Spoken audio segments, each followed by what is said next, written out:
नमस्कार दोस्तों।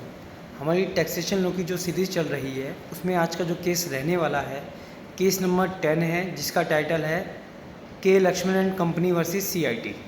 इस केस में जो अपेलेंट है एक पार्टनरशिप फर्म होती है जो एग्रीकल्चर एक्टिविटीज़ से डील करती है।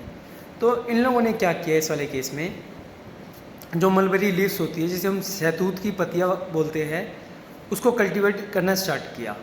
उसके बाद इन्होंने क्या किया, आगे सिल्क वॉर्म्स उनको पालने लगे और जो मलबेरी लीव्स थी उसको एज अ रॉ मटेरियल इस्तेमाल किया उनके भोजन के लिए, सिल्क वॉर्म्स के।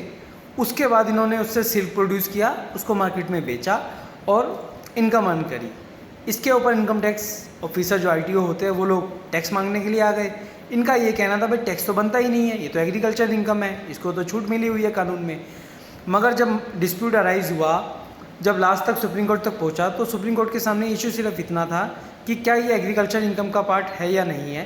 तो इस केस में सुप्रीम कोर्ट ने हमारी जो एग्रीकल्चर इनकम की डेफिनेशन है सेक्शन 2 सब क्लोज 1A और उसका भी जो सब क्लोज है B, उसको एनालाइज किया। तो ये बोला गया सुप्रीम कोर्ट के द्वारा कि जब कभी भी कोई भी एग्रीकल्चर सेक्टर में कोई भी रॉ मटेरियल ले लो या कोई भी प्रोडक्ट को प्रोड्यूस किया जाता है, उसे मार्केट फॉर्म में कन्वर्ट किया जाता है बेचने के लिए, ये तो समझ आता है।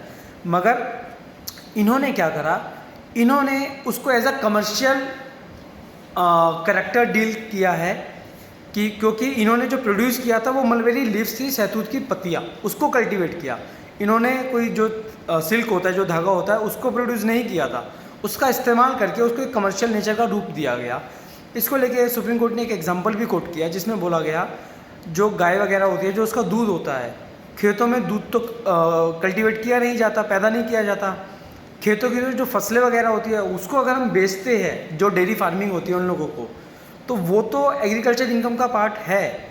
मगर जो डेयरी फार्मिंग वाले ने अपनी गाय को जो फसल वगैरह खिलाई, उसके बाद जो दूध निकाल के मार्केट में बेचा, वो एग्रीकल्चर इनकम का पार्ट नहीं है, वो एक कमर्शियल नेचर की एक्टिविटी है जिसके ऊपर आपको टैक्स देना पड़ेगा, ये सुप्रीम कोर्ट का कहना था। तो इस केस में जो अपेलेंट है उसकी अपील को डिसमिस कर दिया गया और उनको बोला गया कि आपको टैक्स तो देना पड़ेगा।